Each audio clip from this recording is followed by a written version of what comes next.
Hey everybody, good afternoon.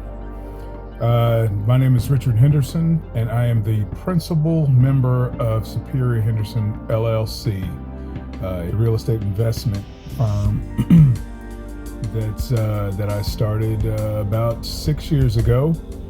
And the principal arm of the company is to invest in real estate property, either to flip or to hold and sell.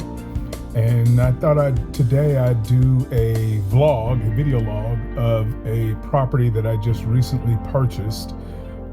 This property, I intend to rehab it and use it as a rental. So using the BRRRR method, the BRRRR, freeze and chill.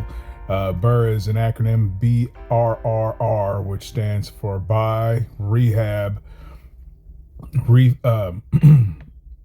refinance, and repeat.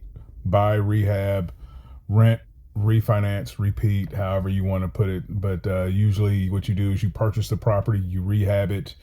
Either you hold it for a rental and then later on refinance it, and sometimes people pull out equity to use toward the next property, but that's the repeat part of it.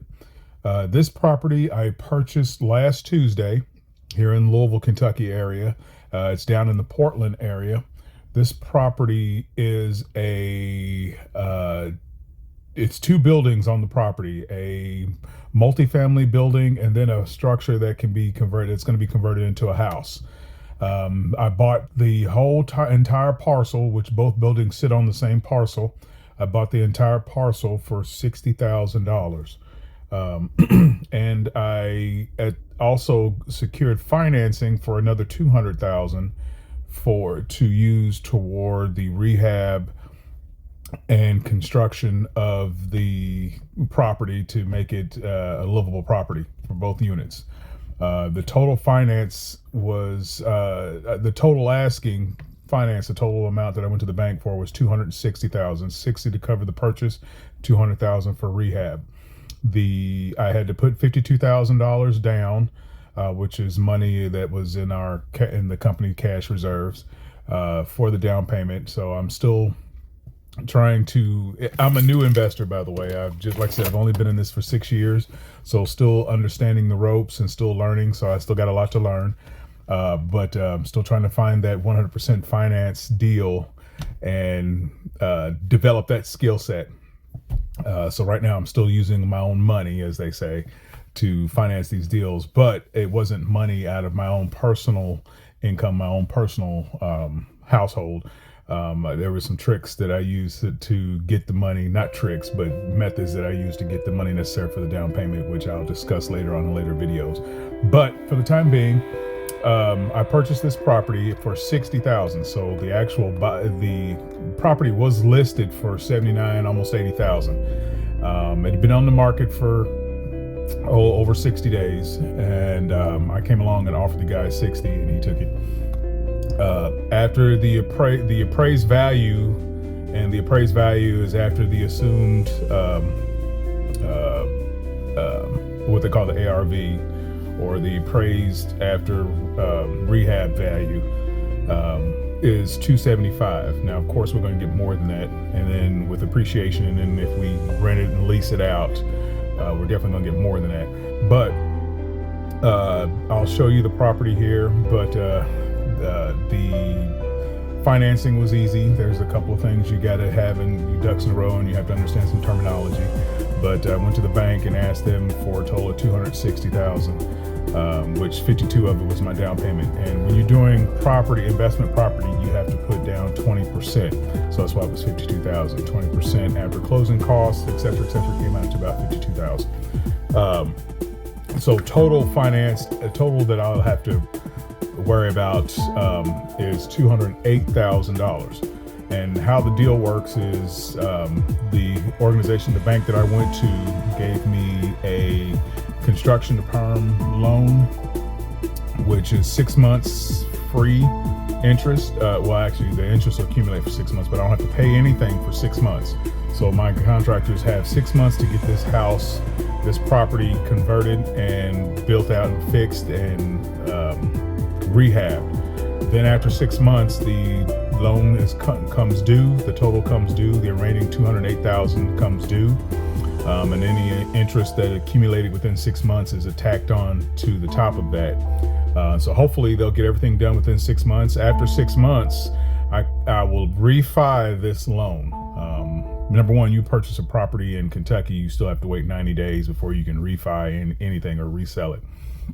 But so 6 months is right on time. But after 6 months, I'll refinance the $208,000 loan, and that will be my permanent mortgage on that loan. So going forward, between now and May of 2023, I don't have to pay anything on the loan. I just have to use the money that's given to me for construction and rehab, use that to pay the contractors to get things done and get the house and the structure and the property rehabbed. So, but going forward, this is November, this is mid-November. I purchased this property, like I said, last week. Today is November 20th, I do believe. Let me look at my watch. Yes, November 20th. Today is November 20th. Bought this property last Tuesday. We closed on it last Tuesday, and my contractors have already gone to work. This property, like I said, it's a duplex and a house. The duplex is asymmetrical. The first unit, currently both of them are 2-bedroom, 1 bath, but why it's asymmetrical is the first unit is bigger than the second unit. The first unit has a bonus room, more living space. The second unit is a 2-bedroom, 1 bath. It's smaller. But what I intend to do after rehab is convert the first unit into a 3-bedroom, 2-bath unit. And then, like I said, rehab and refurbish the second unit, rehab, refurbish the first unit, but make it a 3-bedroom, 2-bath unit.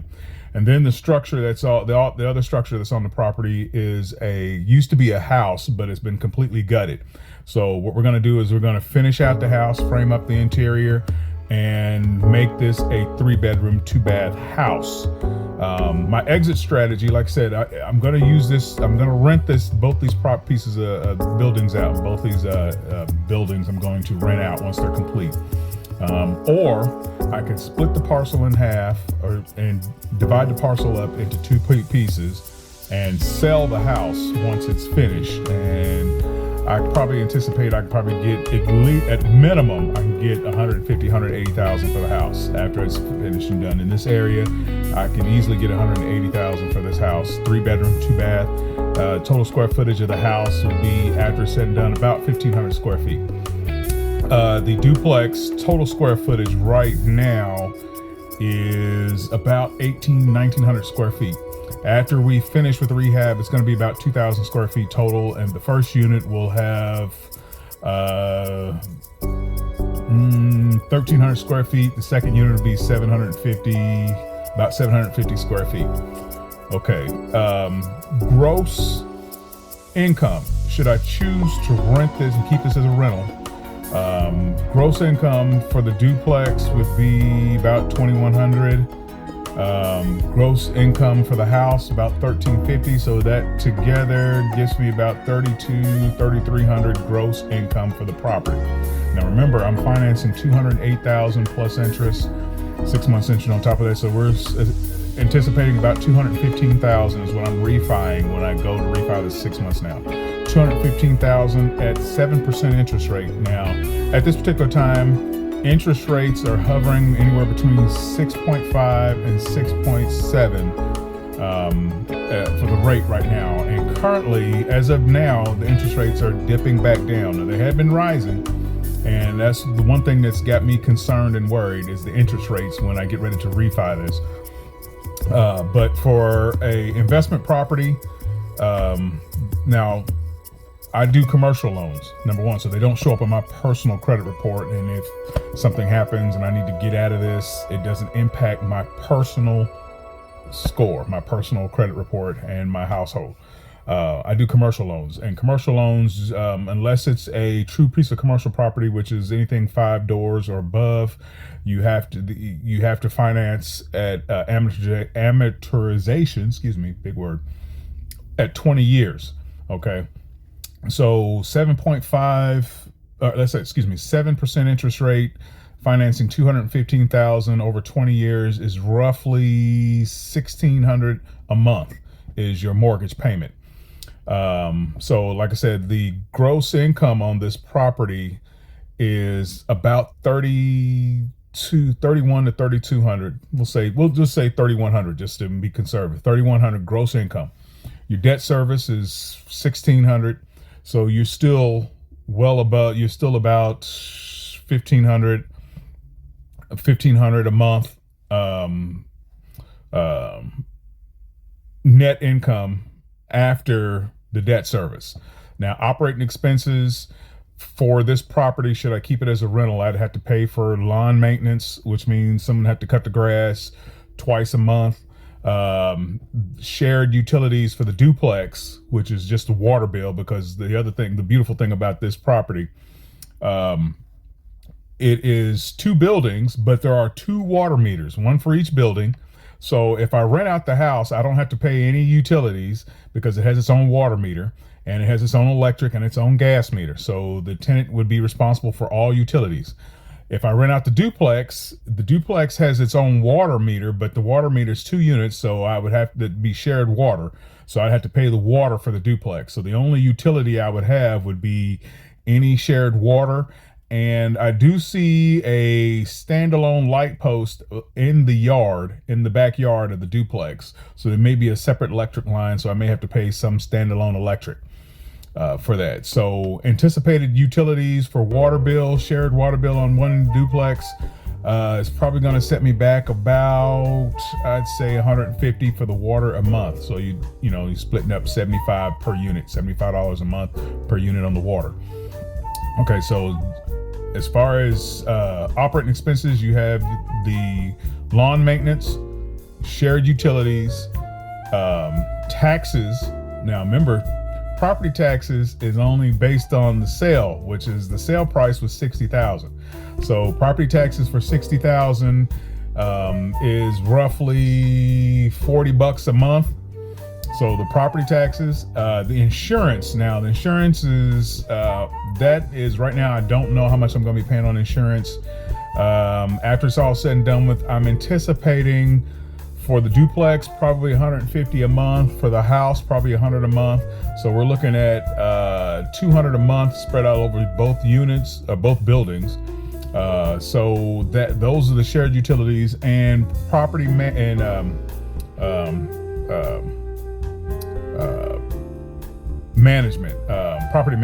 property manager. So I don't do the tenant vetting. I don't hunt the tenant down or anything like that. So I'm gonna have to get somebody to manage that.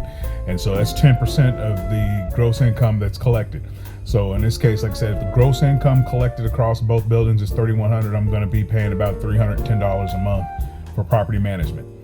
Okay, so all of that together gives me, I'm anticipating roughly, a decent cash flow. I have to look at the numbers, but over the year, I think the cash flow will work out to about $5,000 a year. $5,000 a year, that's not a lot, but this is a long game. So I'm saying, because I'm banking on equity building up in the property as longer I keep it. And then once again, if it becomes an issue, I can always split the parcel in half, split the parcel up and sell the house. And like I said, 180,000 off of that 280, or that's minimum, depending on how I build out the house, how I fix up the house. That 180 can go to offset the cost of the mortgage, or that's just money in my pocket that I can use for another investment property or use to invest in the property, one way or another, to beef up the value of the house. That's money equity. So anyways, it's the long game on this, but it's still cash flows. Annual cash flow. I have to work those numbers out.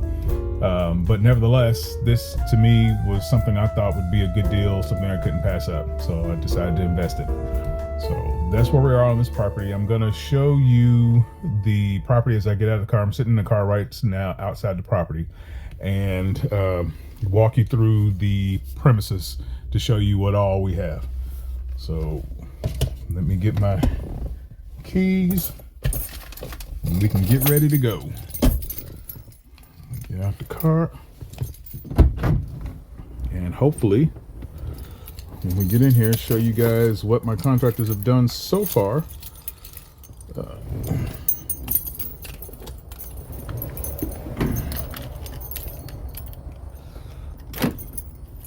Make sure I got everything. Said this it's a cold day out here today.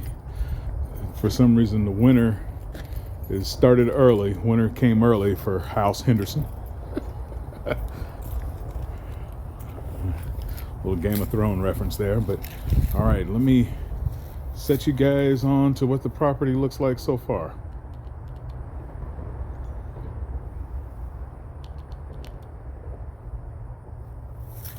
Okay, hold on. Flip the camera, see if we can flip the camera. Give me a second.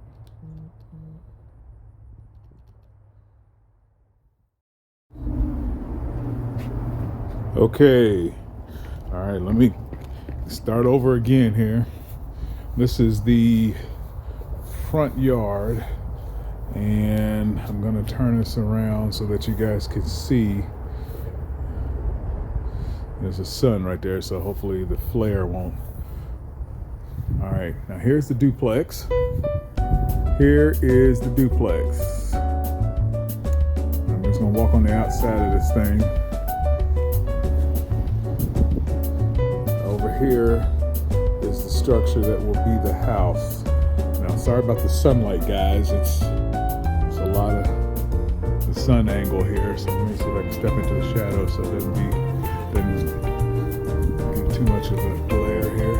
This is the side of the structure that's going to be the house.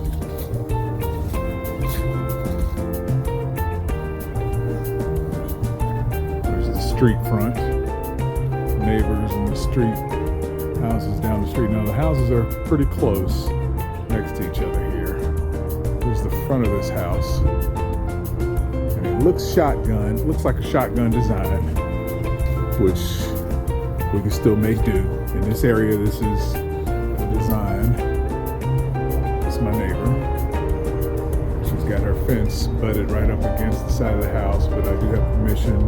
When we get ready to rewrap this house, we should have access to get over in there to do what we need to do. There's my other neighbor. Now they're making, apparently this building here next door is going to be a multifamily, maybe a quadplex, but they've got a lot of money invested into this, so it might be a high-end multifamily apartment or a quadplex rental. It's set on a commercial property, so I'm anticipating it might be used for Airbnb or one of those gig economy rental units, which is pretty cool because then it gives me an idea, another use for this property. I can also convert mine to commercial if there's one next to it. A commercial gives you easier access to renting your home out or your property out as an Airbnb facility. You don't have to go through all the hoops you do if it was a regular residential zone property. Now, the only drawback to this location is there is a railroad trestle over here. This is right next to what's called the Portland Wharf, and there is a railroad track. And down there in the distance, if I can zoom, there is a trestle that goes over the river. The river is right over the hill here, right over this flood barrier here. This here is a flood barrier. The river's right over the side of that, on the other side.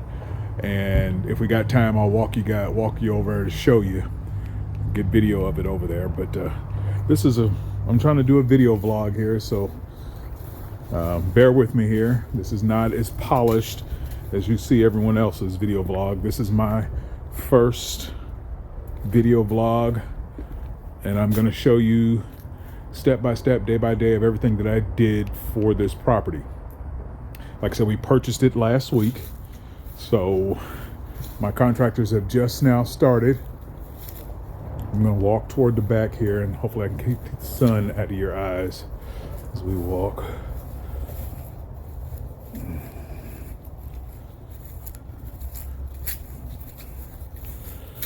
We've cleaned out some of the stuff out of the unit here. This is the second unit. This is the entrance into the second unit. Not high end. One day I may address this, put a better deck and entranceway, but this is the only entrance into the unit, into the second unit. It's about 775 square feet. It is a 2-bedroom, 1-bath unit. Here's the backyard of the duplex, and the back of unit 2. We got the windows boarded up to keep thieves and keep people from breaking in, stealing our stuff, and slowing down progress. So the windows are boarded up. Both units do have separate metering for electricity and gas, and they do have air conditioning already in the unit. So all we have to do, here's the compressor for unit 1 right here, already installed into this unit, into this building. Here's the metering for both units, the gas metering, separate meters.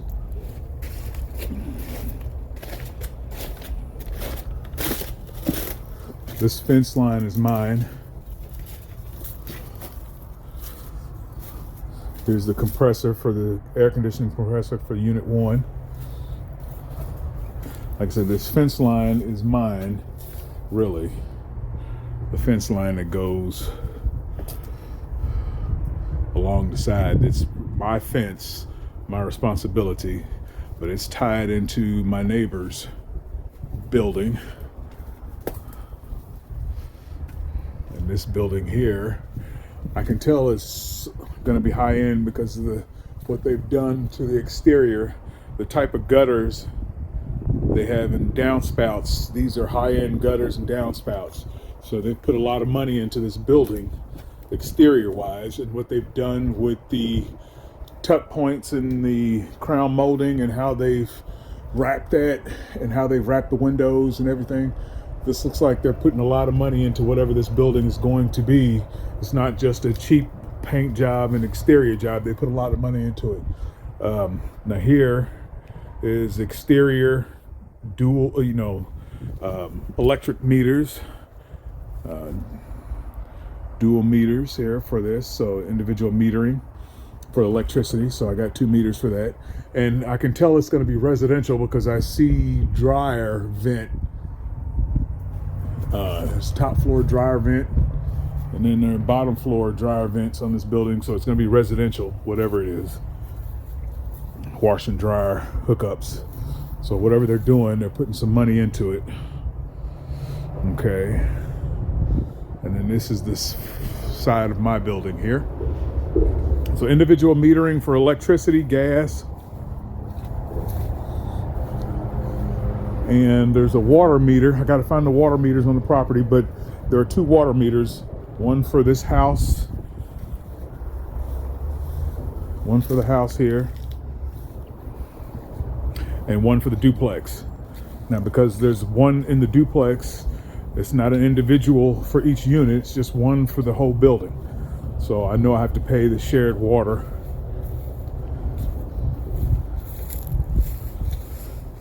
And here's the back of the house. Here's the back of the house, which of course is very distressed. $60,000. But you have to look beyond the damage and the distress and look at the potential. Now, on the exterior here, we're going to put a new roof on. We're going to change the downspouts, new gutters, and we're going to wrap it, the entire house, the entire building, that gray, that nice gray color. I like the dark gray color. It hides dirt better than that off-white.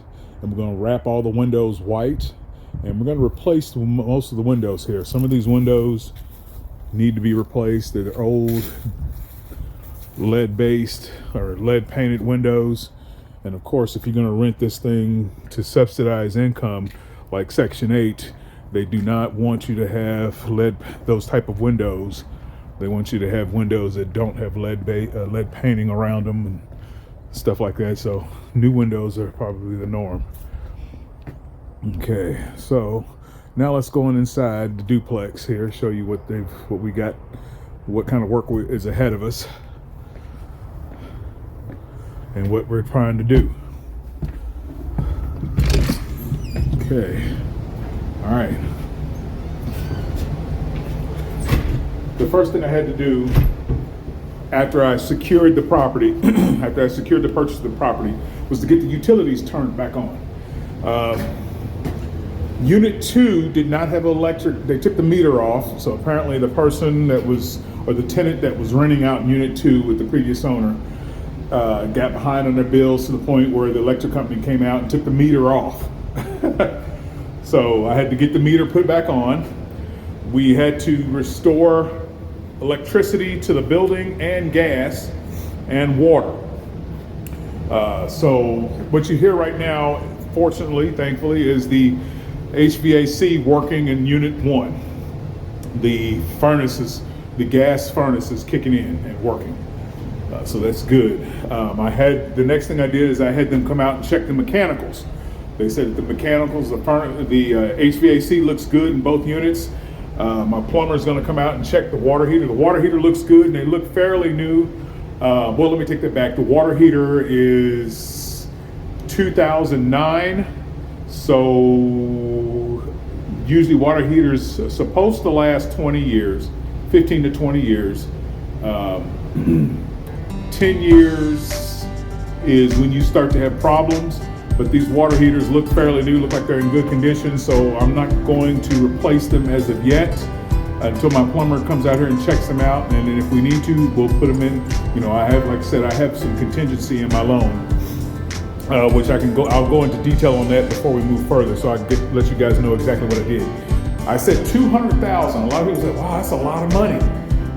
$200,000, but what I did is my contractors came out here. I had 3 estimates. Came out here and they quoted me $150,000. What that $150,000 was for is to do all the repairs and fix up this unit, fix up the duplex, and do all the repairs and make the changes that I need to the duplex, and then build out that house and make that livable, and then fix and rehab the house.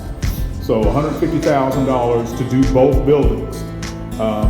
When he gave me that estimate, he had already built in 10% contingency built into his price, just in case materials costs change in the 6 months that we're doing the repairs.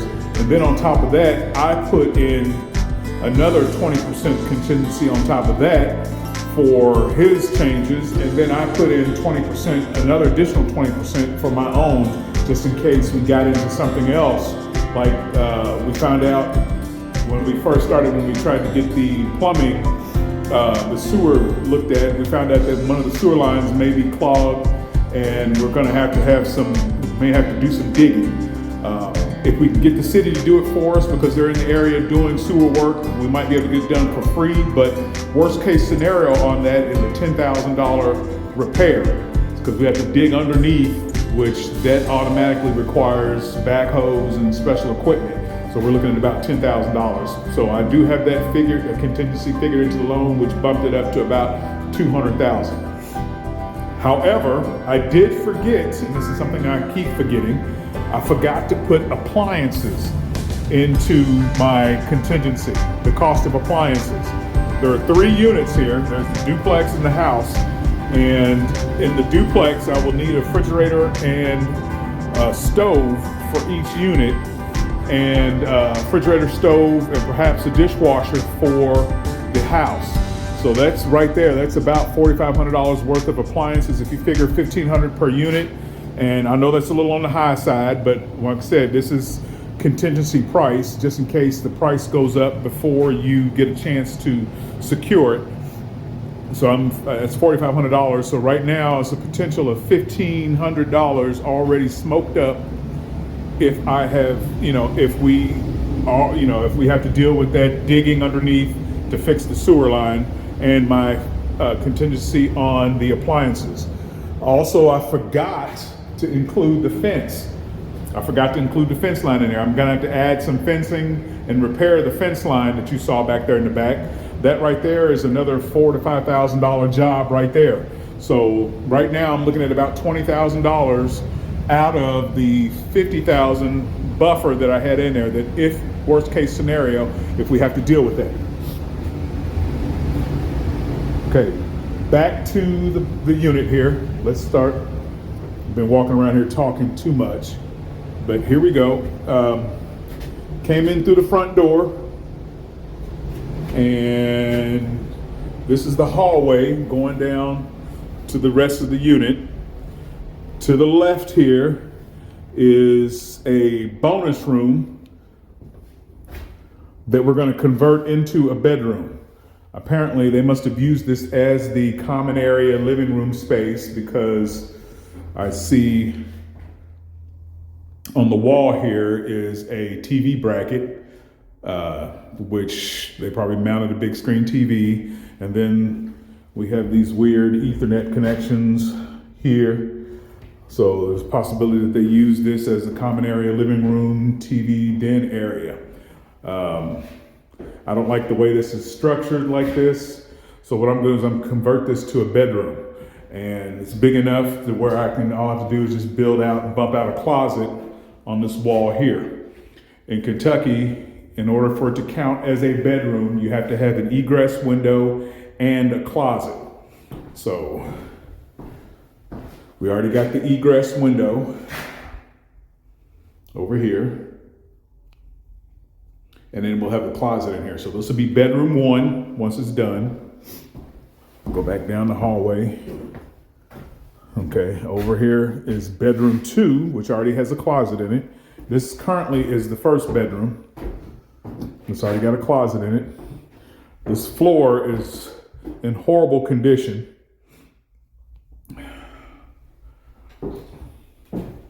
Horrible condition. But this is the first bedroom currently, which will be converted to the second bedroom. All we have to do is just patch up the holes, paint, and put in new flooring down here. Change the light fixtures out. I'll probably end up changing those light fixtures to can lights, so that it less maintenance.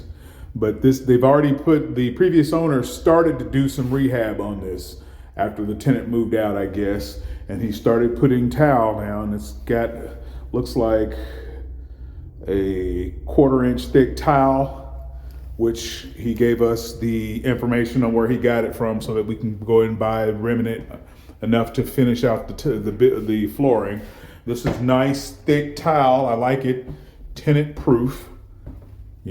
I don't see them damaging it easily, so it should last for quite a while if I choose to continue to rent this unit out. Here's the mechanical closet for the HVAC, and the HVAC looks fairly new. They've already tested it and it's working. It's been working since we've been walking through here, since I've been doing this video vlog. But it's already been inspected and it looks good and runs good and looks new. So I'm fortunate on that. HVAC in this area, brand new HVAC system for just one unit probably set you back about $8,000 with compressor. Here's the only bathroom thus far. And the bathroom design is pretty nice for what you got. I like the towel. I like the towel, half towel here that goes around.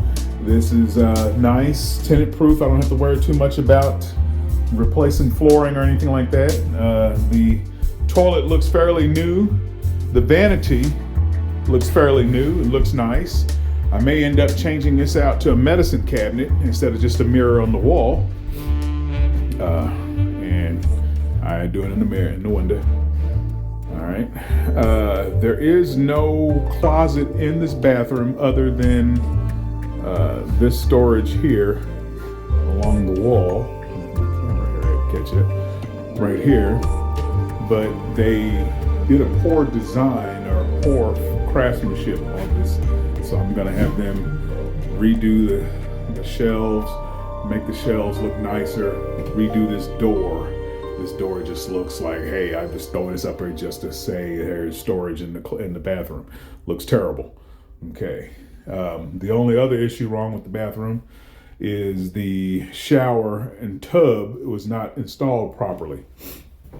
Whoever did this was in a hurry or jacklegged it. This plastic part of the shower here is supposed to go underneath drywall so that moisture doesn't get back behind there and damage the wall. And then the seals between the pieces are not sealed properly and properly caulked. So push come to shove, I may have to pull this whole unit out and get one single piece, or see if we can still salvage this and put it in correctly so that the bathroom, shower, and tub is set up correctly. The goal here is to make this as tenant proof as possible. Then of course, do some more cosmetic work to the ceiling, scrape the ceiling, repaint it, probably keep it textured, excuse me. But there's your bathroom. So far, like I said, if I turn back down here, so far, we're gonna have 2 bedrooms down here, then the shared bathroom here. And where I'm standing at now would be the common area. Currently, this is just an egress, pass-through, walk-through area. But what I'm gonna do is I'm gonna move that door to where this window is. Then we're gonna wall this up, make this a solid wall so that all of this can be the living room area. All of this can be the living room common area. There's a step right here. I don't know why they designed this way, this step, but what we're gonna do is we're gonna line this step up this way so that it gives us this much more space dedicated to the living room area. You could put your couch, love seat, or sectional on this wall here.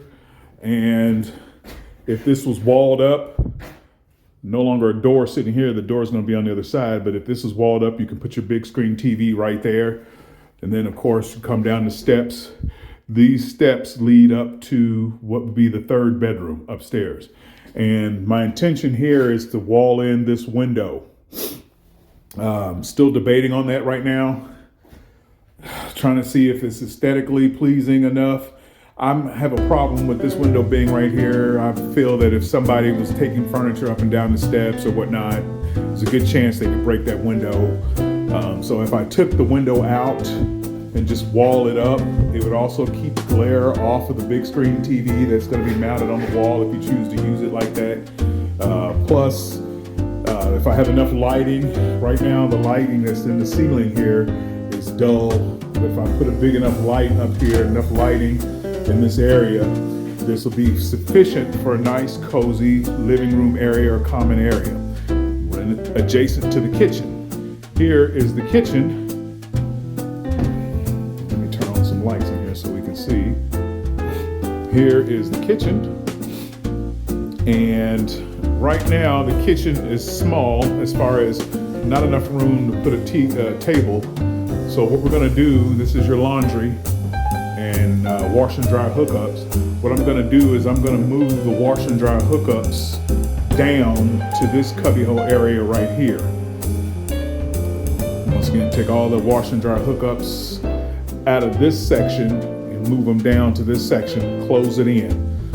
So just put if they fit, both the wash and dryer fit over here, which right now it doesn't look like they will. It'll be tight if anything. But if this is not a low bearing wall, we're gonna move the pillar over a little bit and make the wall start here instead of where it's at now. So move it over here, and then this looks like it might be load bearing. So we may have to still keep a column or a pillar right here, a column for support, but remove all of this, open it up so that in this floor area right here, you can sit your table comfortably, a little small table. This window here is going to be walled up. This kitchen counter is going to be pushed over a little bit more. And then we're going to still build out cabinets all along here to give more storage in the kitchen area. We're going to build out cabinets all along here to build out storage for your kitchen area, more cabinet space.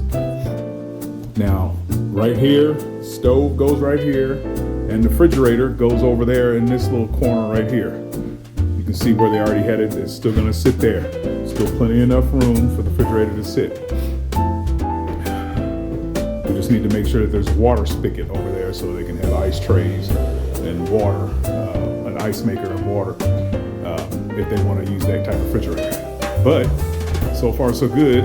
We're going to replace this window, get a more efficient window right here. And then, like I said, fill in the ceiling, fix the ceiling, add better lighting in the kitchen. And one thing I do not do, I hate this, putting ceiling fans in a kitchen. I think that's the grossest thing you could do. Me personally, I hate ceiling fans in a kitchen.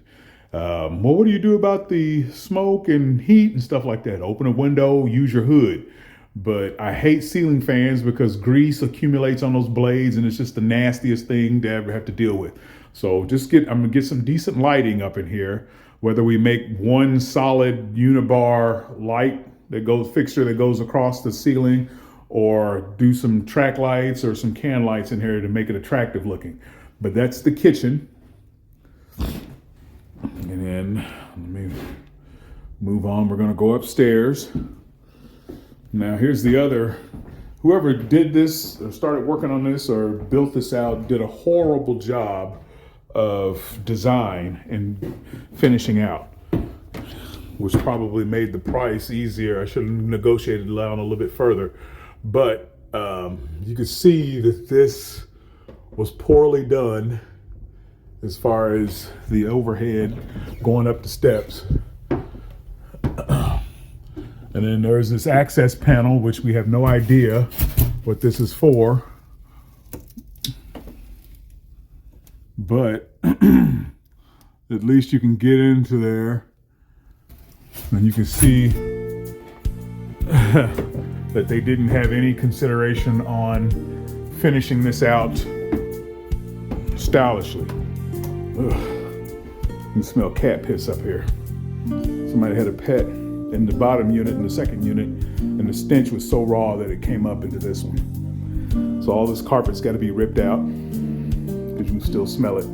So all this carpet's got to be ripped out. We're going to change the floor, and this is the current second bedroom, but will be the third bedroom, hopefully master suite, after we finish our renovation. Master suite is because we're going to stick a half bath in this area here on the other side of this wall. Right now, currently, there's nothing on the other side of this wall. This is the exterior of the house, of the top floor, but we're extending the roof line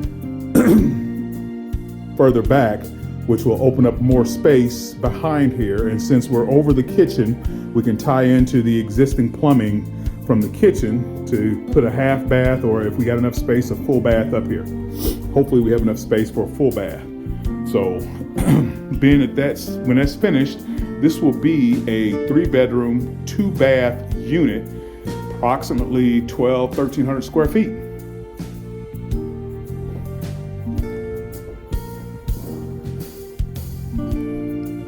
That's the outside. And as you can see, that's the house that we're gonna rehab after we're said and done with over there.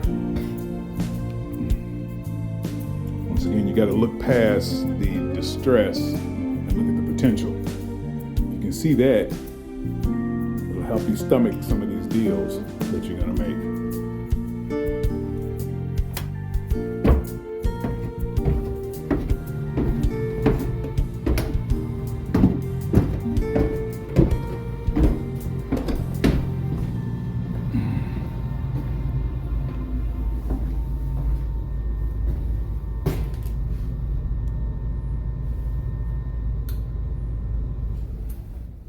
Okay, all right.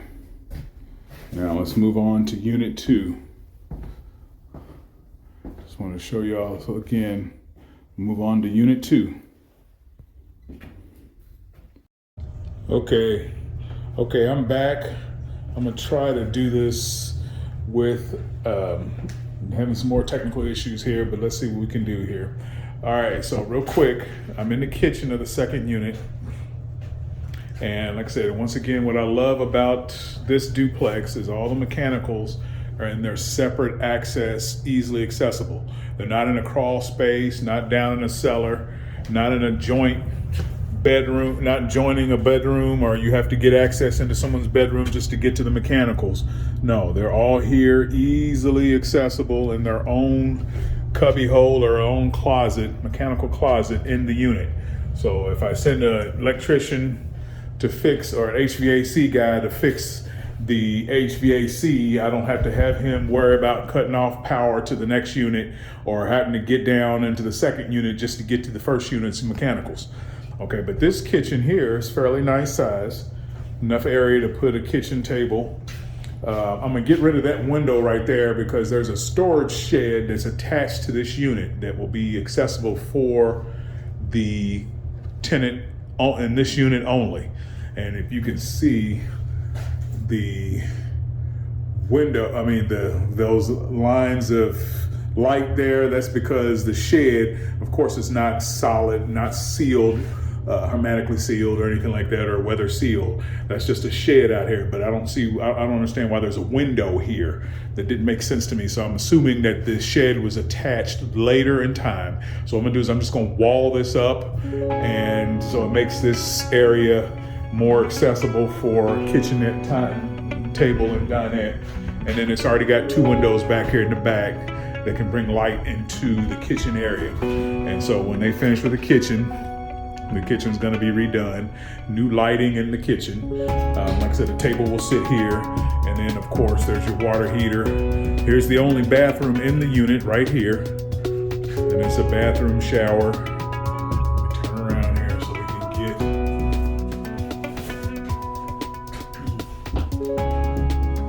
back in here in the toilet. Okay, and then it's got cabinet space, cabinets in the bathroom, cabinet in the bathroom, and there's a medicine cabinet here. Probably have my guy put a medicine cabinet in the second bedroom, in the first unit in the bathroom in there. Okay, just to make it pretty neat. Okay, all right, so there you have it. And let me go back in here to the second bedroom. That's where my camera failed on me in the first video, but we're back in here in the second bedroom, and I was doing a bunch of chit-chatting, talking about needing right contractors and making sure you got everything in your financing. But here is the second bedroom, and it's a nice size. Like I said, this unit is about 700 square foot. After said and done with,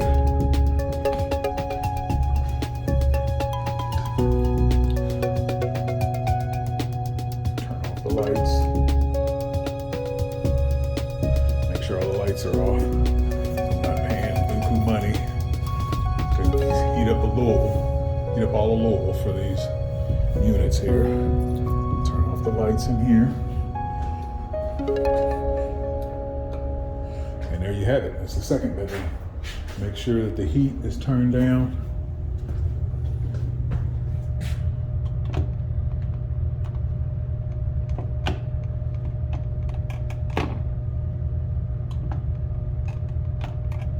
It's building up to 56. Something's wrong with it. I'm just gonna see if it turns off.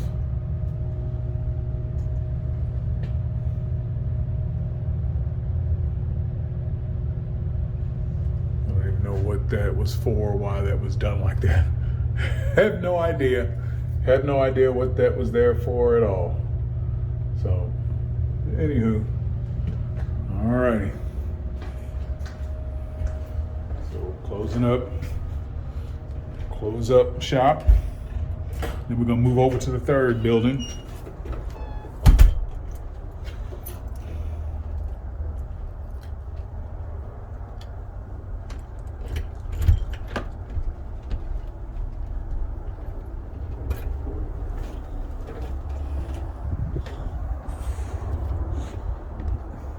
Show you real quick.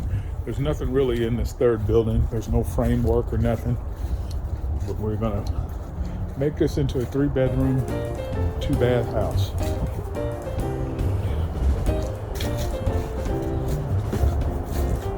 So if I can be quick about this, you have to be understanding that the way this thing is set up,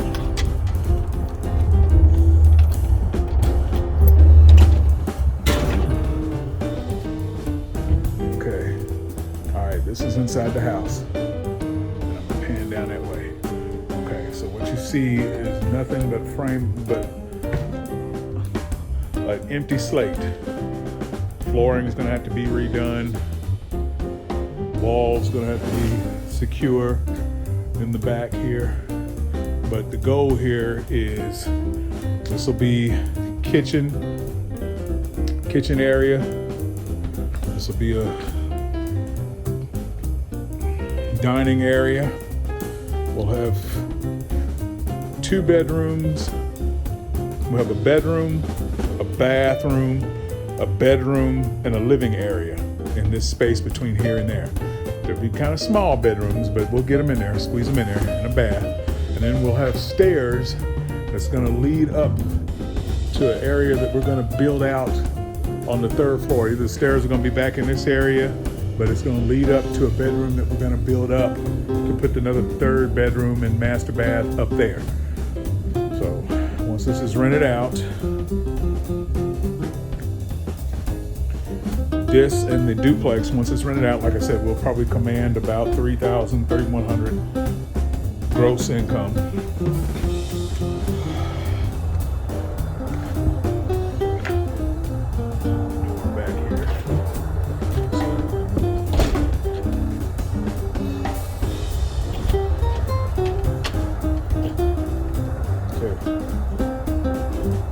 There you have it. There you have it, guys. Doesn't look like much now, but after it's said and done with, doesn't look like much now, but after it's said and done with, hopefully we'll get everything done and completed within 6 months. Like I said, this is a $260,000 project, $60,000 for the sale, $200,000 for the renovation for both buildings. So when you look back, let me do one last final shot to give you guys an idea. That's what I'm looking at. Those 2 buildings. So $260,000, both of those buildings. And there you have it. Stay tuned for the next video.